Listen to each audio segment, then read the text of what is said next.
सांबर वडी म्हटलं की डोळ्यासमोर येते ती कुरकुरीत, मसालेदार आणि चहासोबत अगदी परफेक्ट लागणारी महाराष्ट्रीयन वडी. पण आज आपण याच पारंपरिक सांबर वडीला देणार आहोत एक सुंदर हेल्दी ट्विस्ट. ना डीप फ्राईंग ना आर्टिफिशियल कलर. कारण आजच्या सांबर वडीत आहे फ्रेश बीटरूट आणि रिझल्ट बाहेरून हलकी क्रिस्प, आतून सॉफ्ट आणि मसालेदार. चला तर सुरुवात करूया. त्यासाठी आपल्याला घ्यायचं आहे 1 कप बेसन पीठ. त्यामध्ये टाकणार आहोत आपण 2 चमचे भाजलेले तीळ, 2 चमचे भाजलेल्या शेंगदाण्याचा कूट आपण यामध्ये टाकणार आहोत. 1 छोटा चम्मच टाकणार आहोत जिरे, थोडीशी हळद, 1 छोटा चमचा टाकणार आहोत धना पावडर, 1 छोटा चम्मच सांबर मसाला टाकणार आहोत. तुम्ही तुमच्या चवीनुसार याची क्वांटिटी वाढवू शकता. 1 छोटा चम्मच गरम मसाला यामध्ये टाकणार आहोत. किसलेलं आलं आणि 1 छोटा चमचा यामध्ये चिंच आणि गुळाची चटणी टाकणार आहोत. बीट स्वच्छ करून मी आधीच किसून ठेवलं होतं, ते यामध्ये टाकूया. आणि चवीनुसार हिरवी मिरचीची पेस्ट, 2 मोठे चमचे मी घेतला आहे फ्रेश कोकोनट, ते यामध्ये ॲड करूयात.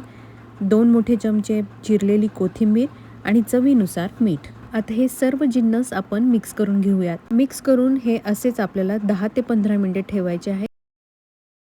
15 मिनिटानंतर पिठाला छान पाणी सुटलं आहे बीटरूटमुळे.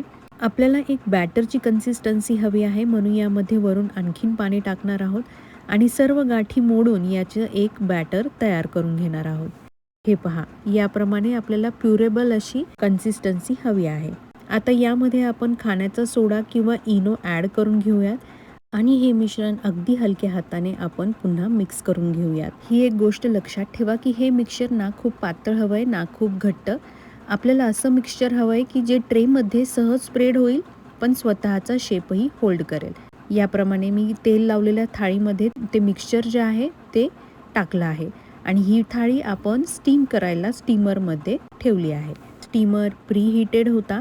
10 ते 12 मिनिटे याला स्टीम होऊन द्यायचं आहे. हे पहा, किती छान स्टीम झाली आहे, किती छान सुंदर फुगून वरती आली आहे. एकदा तुम्ही सुरीचे टोक किंवा टूथपिक घालूनही चेक करू शकता. जर ते क्लीन आले तर तुमची वडी पूर्णतः स्टीम झालेली आहे. आपली टूथपिक क्लीन आलेली आहे. चला तर मग आता ह्या वडीला थंड होऊन देऊयात. हे साईडला काढून ठेवूयात आपण थाळी. पूर्ण थंड झाली ना मगच त्याचे काप करा, कारण जर ती गरम असताना तुम्ही कट करायला जाताल तर त्याचे कट शार्प येणार नाहीत. तुम्ही स्क्वेअर, डायमंड किंवा ट्रॅडिशनल रेक्टँगल पीसेसही करू शकता.